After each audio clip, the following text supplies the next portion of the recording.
So hello guys, welcome back once again to Crazy. Welcome back to this new video. मेरा नाम है मितेश भारद्वाज। अगर आप चैनल पे पहली बार आए तो मेक श्योर आपने चैनल को सब्सक्राइब करके रखा हुआ है, बेल नोटिफिकेशन प्रेस करके रख लिया है। आज एक बच्चे का बहुत इंपॉर्टेंट कमेंट है इनकम सर्टिफिकेट के रिगार्डिंग और अपना कास्ट चेंज के रिगार्डिंग, जो उसका जनरल से जनरल ईडब्ल्यूएस का कास्ट उसको सर्टिफिकेट बनवाना था। तो उसने मेरे से एक डाउट पूछा कि भैया जो मेरा जनरल ईडब्ल्यूएस का कास्ट सर्टिफिकेट बनना है जनरल से, तो उसमें मेरे पास सारे डॉक्यूमेंट्स है जो कि लीगल डॉक्यूमेंट्स है, लेकिन मेरी जो इनकम है वो जनरल ईडब्ल्यूएस वाले सेगमेंट में फिट नहीं हो रही है। तो क्या मैं फेक इनकम सर्टिफिकेट बनवा सकता हूं और जनरल ईडब्ल्यूएस का सर्टिफिकेट लेके as a general EWS candidate अपने आप को क्लेम करवाकर एग्जाम में बैठ सकता हूं क्या?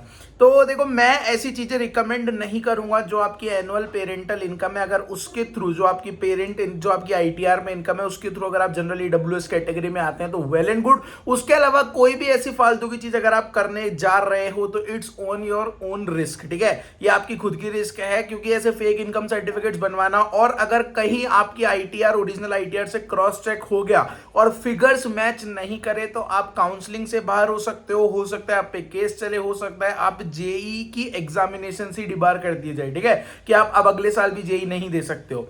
तो ये सारी चीजें करने से बचें यार। अगर आप जनरल कैंडिडेट हैं तो जनरल की तरह एग्जाम दें। अगर आपका पेरेंटल इनकम है वो जनरल ईडब्ल्यूएस के सेगमेंट में आ रहा है तो आप जनरल ईडब्ल्यूएस बन के एग्जाम दे, ओबीसी बन के एग्जाम दे। अगर आप कैटेगरी के बच्चे हैं तो कैटेगरी के बच्चे बन के एग्जाम दे। ऐसा नहीं है कि भैया मैं इस कास्ट का हूं और मेरी ये कैटेगरी है और मैं फेक सर्टिफिकेट बनवा के इस कैटेगरी में जा सकता हूं क्या? स्ट्रिक्ट नो मेरी तरफ से बिल्कुल रिकमेंडेड नहीं है।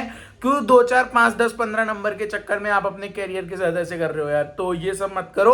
अगर आप सही में आते हो तो ठीक है, नहीं आते हो तो कोई बात नहीं। जनरल कैंडिडेट बन के एग्जाम दो। सबने जनरल कैंडिडेट बन के बहुत लोगों ने एग्जाम निकाला है। So it's not like that. अच्छे से थोड़ी सी आपको ज्यादा मेहनत करनी पड़ेगी बस, और कोई बात नहीं है इसमें। तो ये सब चीजें नहीं करनी है। हाँ, और हाँ, इनकम सर्टिफिकेट इंपॉर्टेंट है, बिल्कुल इंपॉर्टेंट है। इनकम सर्टिफिकेट आपके काउंसलिंग में काम आएगा। वैसे काउंसलिंग में इतना काम नहीं आता, बट आपके कॉलेज में जाके काम आएगा, क्योंकि कॉलेज में बहुत सारी स्कॉलरशिप्स होती हैं जो आपको आपकी इनकम के बेसिस पे दी जाती है। तो वहां पे आपको आपका इनकम सर्टिफिकेट लगाना होता है। तो income certificate is an important document, तो आप बनवा के रखिए। जिस भी कैटेगरी के आप आते हैं उस कैटेगरी के फॉर्मेट के अकॉर्डिंग। कोई भी आपका डाउट आता है ऐसा इंपॉर्टेंट, तो आप नीचे कमेंट सेक्शन में कमेंट करके जरूर पूछ सकते हैं। मिलते हैं अगली वीडियो में। तब तक के लिए have a nice day. Love you all, bye bye, take care.